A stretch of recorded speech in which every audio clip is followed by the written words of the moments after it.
My name is Brian. If we haven't had a chance to meet, I'm one of the pastors here on staff. And to start my talk, I need everybody to participate, okay? Are we good?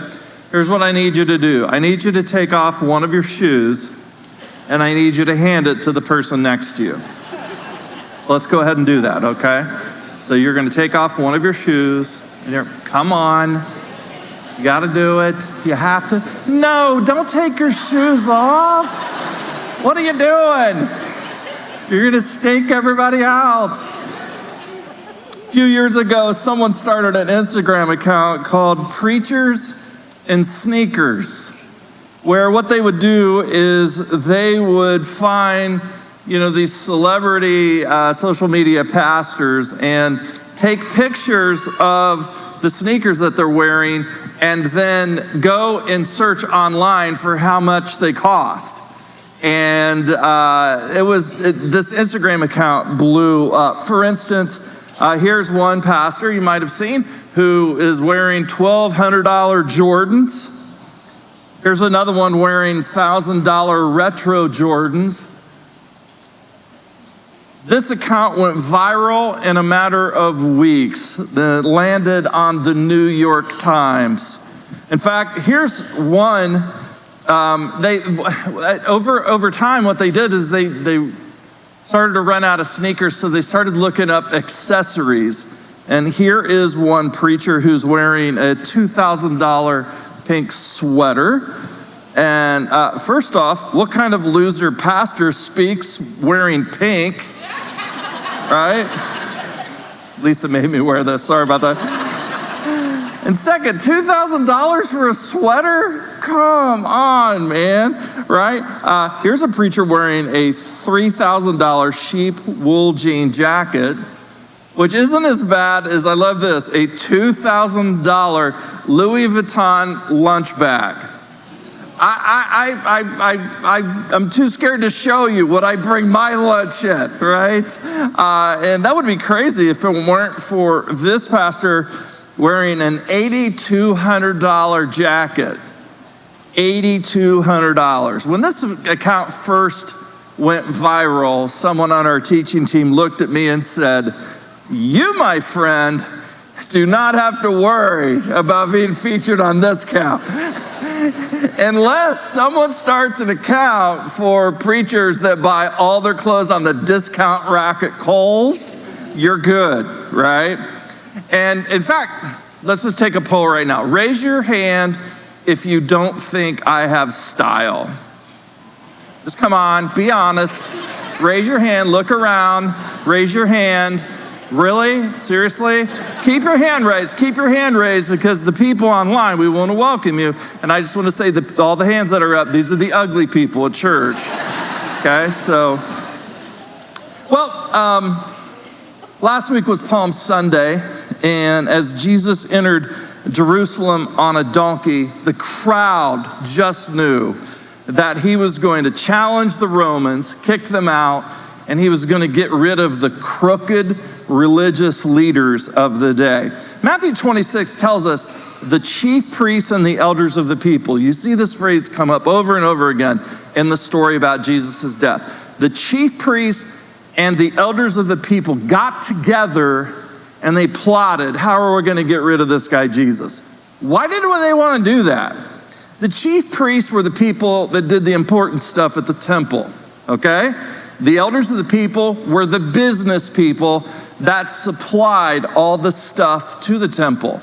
So there would be business people that would supply sheep and the different food that they would bring in to eat and that sort of thing.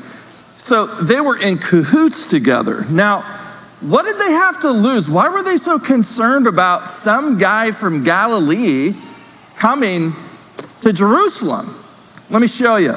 Here's a map. This will help you understand it. This is Jerusalem in the time of Jesus. You're going to see on the top right, you're going to see a big, not a square there. You're going to see the Temple Mount, right? That big box there. And you're going to notice that if you imagine the floors here in our building, or the walls, if you go all the way up, fill this place in with concrete, and then put a temple on top of it, that's what you're looking at. It's a massive, massive temple. And then you're gonna see on the bottom left, you're gonna see these terracotta homes, all right? This is called the upper city of ancient Jerusalem. And it's right next to, if you can see in bold, all cap type, Herod's fortress. The red homes were homes owned by very wealthy business people. These were the people that were called the elders of the people and also the chief priests. So you had Herod, the king, had a setup right there in the city, close to the chief priests, close to the very wealthy business people. They were in cahoots together. What did they have to lose? I'll tell you what they had to lose. Look in the bottom right. Do you see these little specks that look like homes? Those are homes. And those are the homes of everyone else in the bottom right. This was the normal person. These are the people that had to go and carry the lambs. These are the people that brought the water in. These are the people that served the food. And these people hated the people in the upper city, the chief priests, the elders of the people, and the politician. They were all in cahoots together. These are the ones that got Jesus killed. These were the preachers and sneakers at Jesus' time. Now, Matthew tells us that there were two groups of people with Jesus at that time that weren't crooked. The first was a guy named Joseph. Joseph was a very common name. In the ancient Near East, there were probably about 20 male names you could pick from. You know how when you're expecting, you'll go and at least back in the day, you would get a book, 51,000 baby names, you know. In the ancient Near East, there was basically Joseph, there was Yeshua, Joshua, which was Jesus' name, and not that many. But anyway, there was this wealthy guy named Joseph. He lived in a town called Arimathea, which is basically from here to the north side of Reading. He was in town because it was Passover. There were thousands of people coming together for the Passover feast in Jerusalem. And he probably was one of the business people bringing in lambs to sell the lambs so they could slaughter them and then eat them for dinner. So Joseph, when Jesus was killed, Matthew tells us, as evening approached, there came a rich man from Arimathea named Joseph. He had become a disciple of Jesus. Going to Pilate, he asked for Jesus' body, and Pilate ordered that it be given him. So when Jesus was crucified, typically what you would do is you would leave the body up on the cross, and you would just let it completely decompose on the cross. So over time, birds of prey would come out, pick the eyeballs out. You would have dogs and other animals would come and pick off parts of the body. And they're like, even though he duped us, even though he had us going for 3 years and he ended up getting killed by the Romans, he couldn't conquer the Romans, he got killed. I don't want to desecrate his body. And so very quickly it says, Joseph took the body, wrapped it in clean linen. He died around 3 o'clock. Joseph probably gets some people from his business to come and help him. And can you imagine pulling the body off of the cross? As you're pulling the body off of the nails, they're lowering it down. Sabbath starts at sundown, and no Jew is allowed out after dark. And so this was a quick job. Let's throw linen on him. Let's put him in my tomb. We'll put the stone back. That way no animals are going to do anything to the body. And then we'll come back on Sunday morning and we'll do what is prescribed by the law of Moses, what you're supposed to do when a body has died. Matthew adds that Mary Magdalene and the other Mary were sitting there opposite of the tomb. These were the other people that weren't crooked, that were there with Jesus. A few verses earlier, Matthew tells us there were many women. I used to think that there were just 2 women, but more than likely, there was a big Bible study size type of women.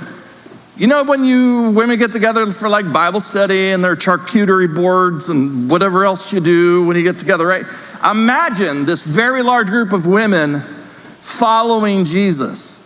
Why is that strange? Because the men, it tells us in Matthew 26:56, all the disciples deserted him and fled, and so they were hiding out in Jerusalem. If you show this picture, go to the next one. So they're hiding out in Jerusalem, the men are, and we're left to think Jesus is alone. No, he has a large group of women following him, a whole group of women. Many women were there watching from a distance. They followed him from Jerusalem. And then it says in verse 1 of chapter 28, after the Sabbath at dawn on the first day of the week, Mary Magdalene and the other Mary went to the tomb.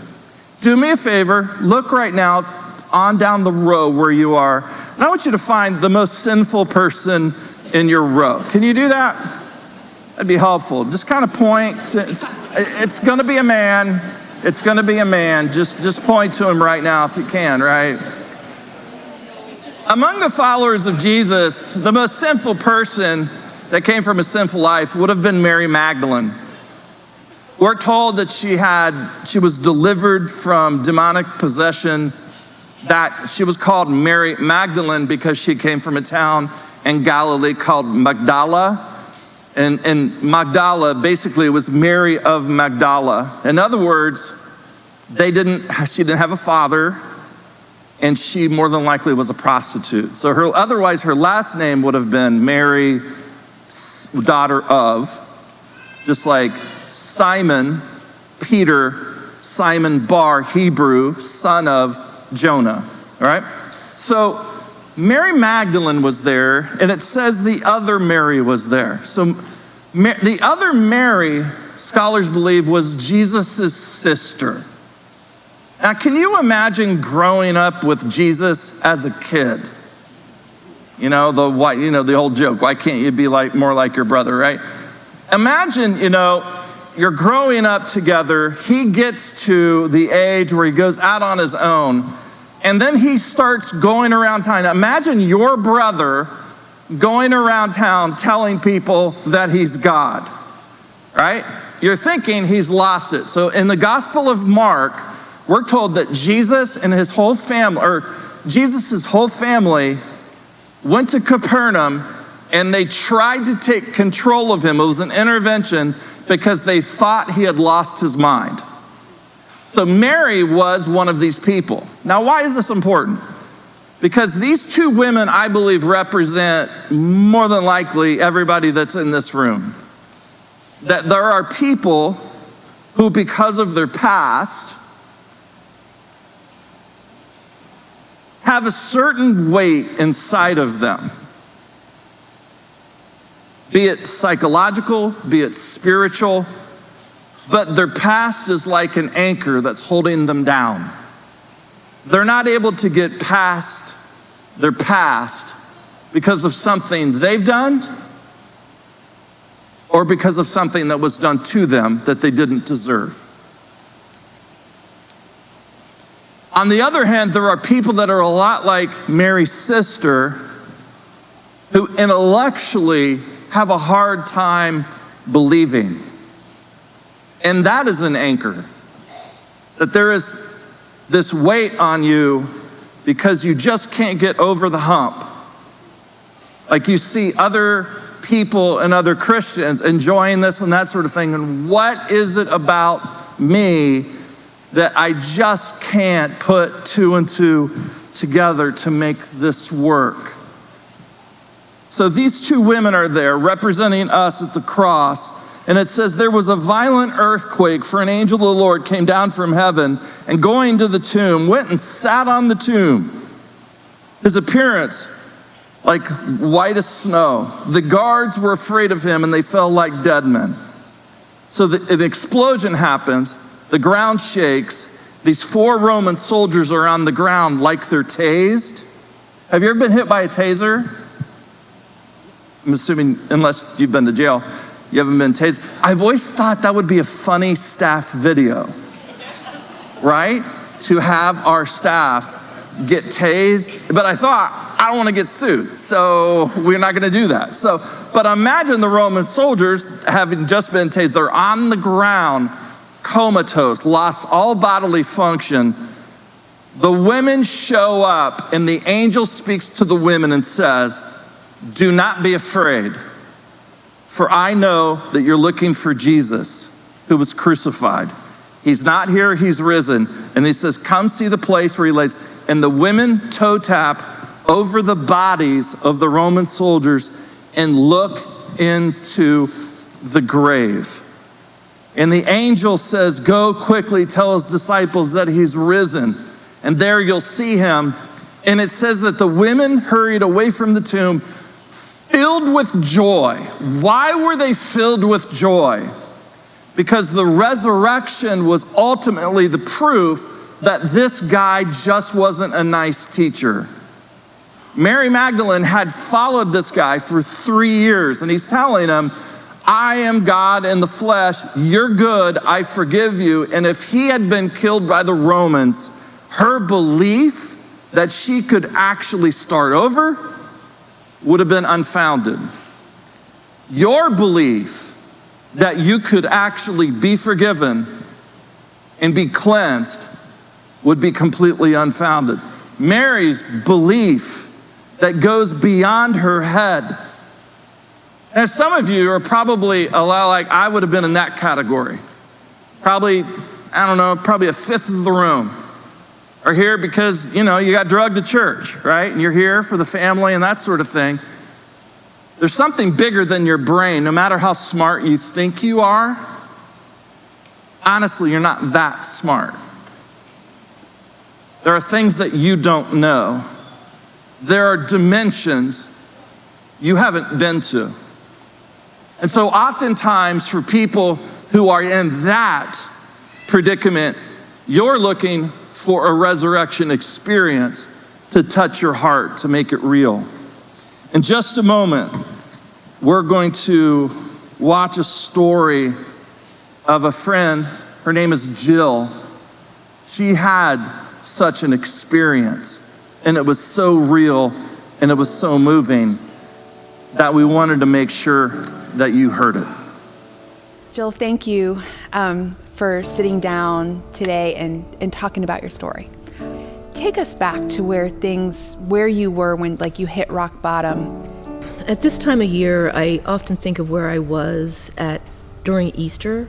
My first church service was in a mental hospital where I was in rehab because I had a DUI. And I was using to wake up, using to fall asleep, using to get through my day, get through my emotions. And then realized I was also using attention of men and relationships. And I just didn't care about myself. I wanted to die. I had picked a tree out that I was going to drive through. And it got so bad, I had an unwanted pregnancy that ended in an abortion. That happened to me in high school and after, when I certainly knew better, and I couldn't handle my life and wanted an easy way out. And you were looking for love. I was. I felt like I had done unforgivable, horrible things, and that I had to clean myself up before I could go to God, because then I would just be a phony. Do you remember when you first felt like, yes, I don't have to be perfect to come to him, and I can allow him to be in my life and make a difference? How did that part happen? I remember I'd gone to a park and walked along a creek. I sat on a big boulder, and it was right next to Route 29, so it was kind of noisy too, and there were people in the park. And I was a little annoyed that it wasn't a beautiful experience. And then I was able to just see that like there's people on this path with me, and they're the people who are in the park. And the big trucks that are going by the highway disturbing my serenity, that's life that still happens, and it still comes at us. And like there, I was really able to make that connection with God, and that's where I remember really feeling his love and acceptance, where I was telling him all of those things, admitting my faults. And like when you hear a sermon where the pastor says, don't waste your talents, or find your spot, and like the Jill of 20 years ago, but I have no idea what that means, and but the Jill who's recovers knows that. I know that this is what it's about, and this is how God takes my mess and turns it into a message.